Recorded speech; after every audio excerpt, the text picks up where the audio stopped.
خطبہ جمعہ ہو رہا تھا تو جناب علی المرتضیٰ نے جمعہ روک کے فرمایا بتاؤ بھائی مسلمانوں سب سے بہادر کون ہے؟ لوگوں نے کہا حضور آپ ہی سب سے بہادر ہے، زمانہ جانتا ہے۔ تو جناب علی رو پڑے، فرمانے لگے نہیں میں تمہیں بتاتا ہوں بہادر کون ہے۔ جناب کون ہے؟ فرمانے لگے ایک دن ایسا بھی آیا کہ مکے کے سارے سردار کٹھے ہو کے محبوب پاک پہ حملہ کرنے لگے، حضور کو گرا لیا۔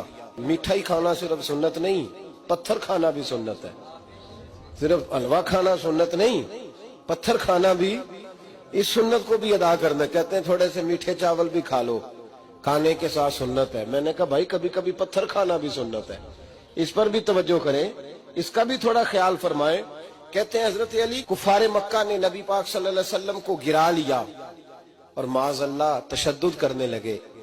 فرماتے ہیں کوئی زور زور سے پکار رہا تھا، میرے کانوں میں آواز آئی جب میں گھر میں تھا، کوئی زور زور سے پکار رہا تھا، اور وہ کیا کہہ رہا تھا؟ کوئی ابو بکر کو خبر کرو، کوئی صدیق اکبر کو بتاؤ کہ قریش مکہ محبوب علیہ السلام کو تکلیف دے رہے ہیں، بتاؤ۔ حضرت علی کہتے ہیں جب تک میں باہر نکلا تو میں نے ابو بکر کو دوڑتے ہوئے دیکھا، صدیق اکبر کے پیروں میں جوتا کوئی نہیں، سر پہ ٹوپی کوئی نہیں، تینوں لب دیاں آپ گواچے، سانو اپنی خبر نہیں کوئی۔ کہتے ہیں بھاگتے جا رہے ہیں، اور پھر جب صدیق اکبر پہنچے تو میں دوڑا آ رہا تھا اور منظر دیکھ بھی رہا تھا کہ ابو بکر صدیق نے ایک کافر کو ادھر پھینکا، دوسرے کو ادھر پھینکا، تیسرے کو ادھر، اور ساتھ ساتھ فرماتے جا رہے ہیں ظالموں اسے مارتے ہو جو تمہیں جنت کا راستہ دکھاتا ہے، ظالموں ان پر تشدد کرتے ہو جو تمہیں جہنم سے بچاتے ہیں، جو تمہیں اللہ کا قرب دیتے ہیں، جو تمہیں دنیا کی آزمائشوں سے بچانے آئے۔ کہتے ہیں جب جناب صدیق اکبر نے دیکھا کہ پیچھے نہیں ہٹ رہے، بڑا مشکل کام نہیں کسی کے حصے کی مار کھانا، دین کا نام لے کے اپنا قد اونچا کرنا بڑا آسان ہے، لیکن 4 اینٹیں اٹھا کے کسی مسجد میں لگانی پڑ جائیں تو لوگوں کی شان میں کمی آتی ہے معاذ اللہ۔ جناب ابو بکر صدیق رضی اللہ تعالیٰ عنہ حضور کے اوپر لیٹ گئے، اور مولا علی فرماتے ہیں نبی پاک کے حصے کی ساری مار ابو بکر صدیق نے کھائی، اور اتنی مار کھائی کہ بے ہوش ہو گئے۔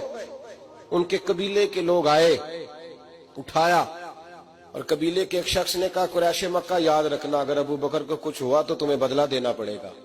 لے گئے۔ ان کی اماں کہتی ہیں ساری رات میں اپنے بیٹے کے زخم دھوتی رہی اور میں روتی رہی، ساری رات میں پٹیاں کرتی رہی اور میں پریشان رہی۔